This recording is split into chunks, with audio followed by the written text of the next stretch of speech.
What is up, everyone? It is Diecastbuffet here again. Chase Elliott gets his second win at Texas Motor Speedway. Denny Hamlin close, but couldn't get it done. Huge win for Hendrick Motorsports. It looks like the new Chevy body style for 2026 is doing pretty darn good. They just won Talladega last week. You win at Martinsville, and now you win at a 1.5 mile. I think things are okay in the Chevrolet camp. That one's going to be a very popular pre-order, so go ahead and pre-order that diecast, the Amazon Prime Race to Win car. They made this diecast last year, but obviously him winning in this car, that's going to be pretty cool. Standard version of the Amazon Prime car should be coming out, I want to say in the next couple of days, actually at Circle B Diecast. The Bowman, William Byron, and I believe Kyle Larson's primary. I could be tripping on that. That's what the ETA on Circle B Diecast's website shows. So expect the first few 2026 Chevrolet 164s to be releasing over there at Circle B Diecast.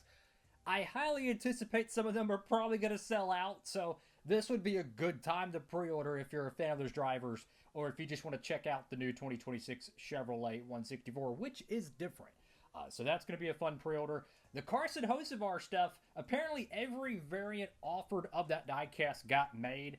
It's already flew through MOQ, so if you're looking for that Hocevar diecast from last week for Talladega, I don't know how many they're producing of it. It could be a lot, right? It could be a little, I don't know. Pre-order while you can. Both of these, the Elliott Texas win and the Carson Hocevar Talladega win, going to be some very popular diecast. Of course, you can tap in with that promo code over there at Circle Diecast. Use promo code Diecastbuffet. So anyways, Texas 2026. Now, this one was a little bit more tame compared to years past. Next Gen Racing at Texas, is, in terms of cautions, has been one of the highest caution races throughout the whole Next Gen era. I think the average is over 10 cautions, which is straight out of like Nextel Cup, Winston Cup type numbers for like short tracks and stuff.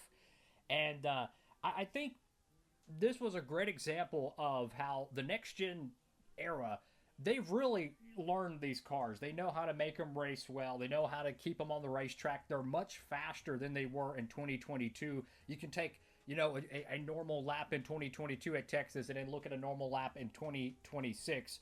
They're definitely a lot faster, the cars themselves. The racetracks might deteriorate a little bit, but they've learned a lot of them, which is, I think that's why we saw less cautions, a lot less spinouts than some might have anticipated. Probably the best 1.5 mile race in terms of just racing this year. The cautions definitely help with strategy. Corey Heim, dude, if he could have just had track position, he had a car capable of winning today's race. Wouldn't that have been something? Corey Heim getting his first career win as a part-time driver. That would be, the first-time winner in the last 4 weeks? That would be wild if that would have happened there. But legitimate race-winning speed. Daniel Suarez, Kyle Busch, great runs today. Ricky Stenhouse Jr. was having a really good run. For whatever reason, a lot of different drivers had really good runs today. Christopher Bell, Ty Gibbs, they had a good run going, get taken out. Really sucks for Bell. He was leading, got crashed by one car spinning out by himself. Makes contact with the race leader at the time. Christopher Bell was about lap 50 or so. And just enough contact to send him into the wall. Took him out. Crazy stuff. I will say, though, Fox's camera work was a little bit questionable today. During that wreck I just mentioned with Bell and I believe it was Todd Gilliland, the 34 Loves car, the contact happened, Bell goes in the wall. It's the race leader. If there's any car on track that crashes, the race leader is the most important one, unless it's during a pit stop sequence, which there's like 30 different leaders, right?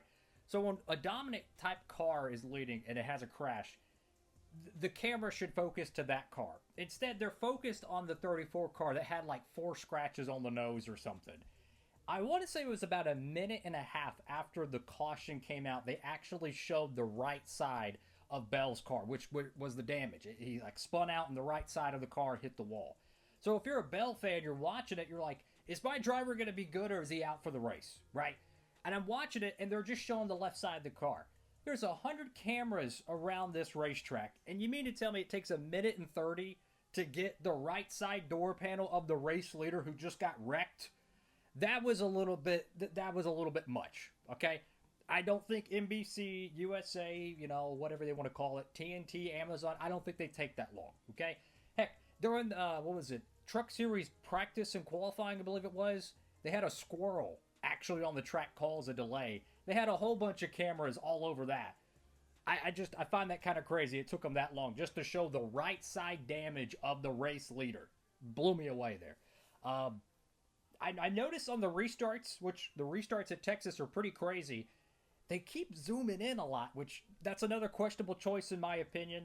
When you have cars fanned out, 10 cars under a blanket, that's when you go to the zoomed out shots. You show all the battles at once. Once it settles down, 30-lap run, then you go to the zoom in shots and show the one-on-one battles.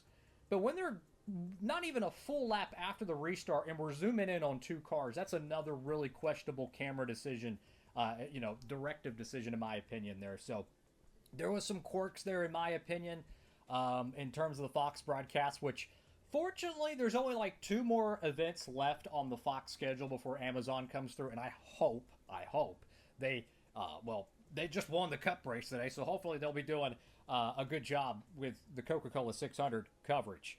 So I very much look forward to that. Overall, the racing, it was, again, probably the best 1.5 mile race this year, but I do think if they don't have this really a Frankenstein-style track that is known as Texas Motor Speedway since the reconfiguration in 2017, this is probably a pretty tame race, right? It's going to be very minimal on cautions. They need to spice up the 1.5 mile package, and I understand they can't make rules changes because the OEMs and the teams, they've already made parts, and they've already allocated their budgets and all kinds of crazy stuff.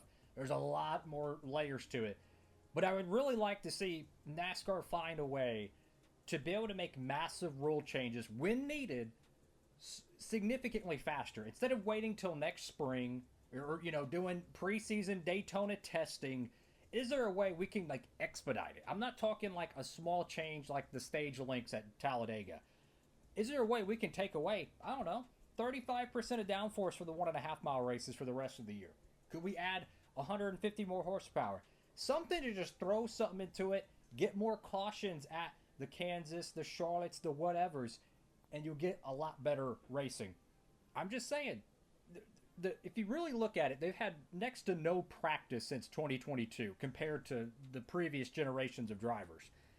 If you look at from 2022 with the next gen car up to 2026, every event is pretty much a practice self of itself. They've had a lot of time to finally learn these cars. So it's time for the rules package, in my opinion, to kind of shake it up a little bit. A lot more horsepower, a lot less downforce. That will get the teams having to, they'll be really searching those first couple of races, and you'll see a lot more strategy, battle of attrition, part failures, whatever it be. I think that would be great for the sport. And to kind of give a dumb analogy, but kind of a good example, if you watch the spring football, UFL, they had a rule change a couple of weeks ago. And it was like for overtime, if they have a penalty, and if the game, if the defense has a penalty on the final play, it's like a 2-point conversion like college football. The offense gets a guaranteed point and they win the game. It's something like that, where if you have a defensive penalty in the end zone, the game's over. Well, the fans hated it. And 3 days later, they fixed it and got rid of the rule. Mid-season, by the way. If this was the NFL, they would have to wait the entire year. I get it, UFL, drastically smaller sports league than the NFL. But the fact that they got it done within 3 days to fix a problem, instead of what would have been maybe in the NFL, they would have taken a whole year, league meetings, all the owners and everybody, and all the broadcasts and all that good stuff. Is there a way NASCAR can make rules package changes significantly sooner? I mean, we hear this, next year we'll fix this, and next year. Is there a way we could just say, you know what? What's best for the whole sport is best for the whole sport. Let's find a way to expedite what we need. That's just my honest take on it. What do y'all think about the Texas race today? Make sure to comment down below. The truck race was a lot of fun. O'Reilly Auto Parts race was a lot of fun. Oh yeah, speaking of the O'Reilly Auto Parts series, there's been a lot of conversation the past week about simply just the what is the future of that series. I mean, there's all this discussion about The crossover crossover utility vehicle, the CUV or whatever, like a compact SUV, possibly coming to the O'Reilly series in the years in the future. And then Ford, I believe, didn't even field a car in the O'Reilly race on Saturday, which was, I want to say, the first time since maybe the early 1990s, what it was known as the Busch Grand National Series, when I believe Jeff Gordon was actually running the Busch Series. That's how long ago it was, right? That was crazy. That was crazy. So, also, I apologize if the audio is a little bit quieter. I noticed the last two videos I did, the audio was like significantly lower. So I don't know if this mic is going out on me or not. I don't know. I'll try to hold the mic a little bit closer. But the point I'm trying to make is that they need the OEMs, right? They need the Ford, Chevy, Toyota, and now Dodge/Ram. What do? If they're like, hey, we don't want to support the series, Ford, for example, they don't want to have any full-time fielded cars in the O'Reilly series, which in years past, I feel like they would get anybody just to have a car in the field, right? They always want to make sure they have at least one car in the field, or, if there was a driver that didn't have sponsorship, they'll pay for it, right? You'll see Ford logos on the car.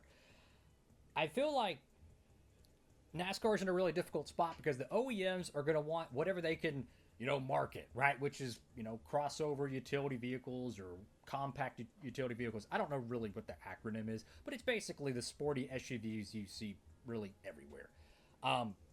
Dale Jr. had some pretty interesting comments on it. There's talk maybe it would lead to hybrid engines, maybe electric. I don't know all that.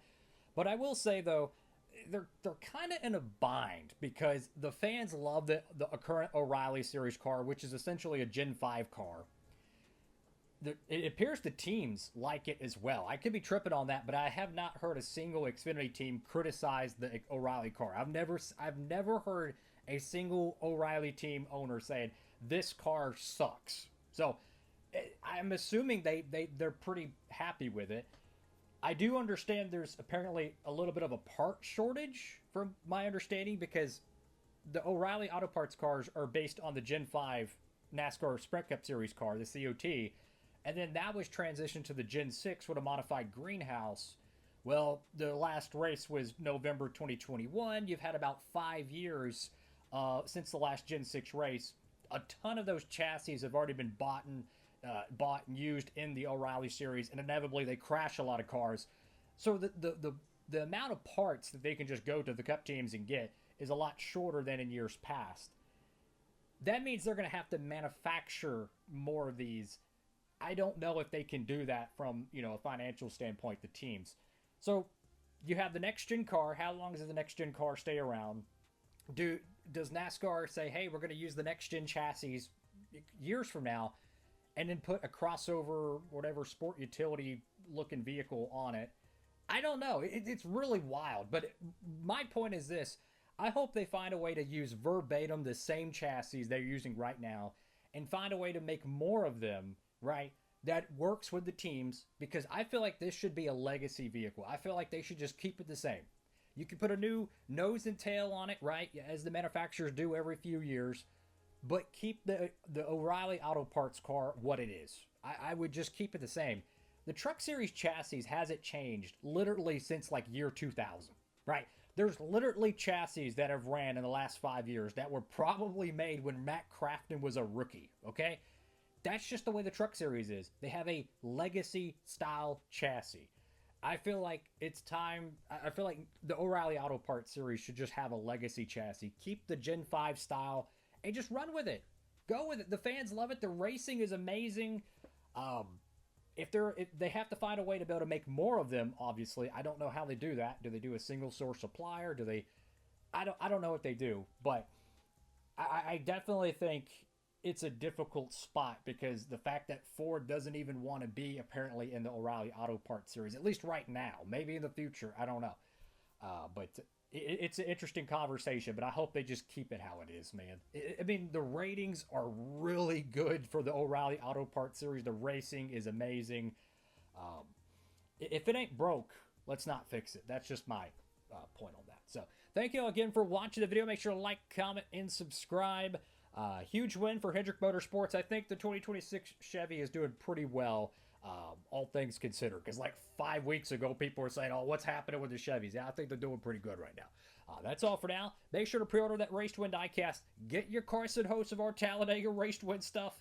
Get it at Circle B while you can. Again, I have no idea how many they're making of it, but it's by far probably the most popular diecast.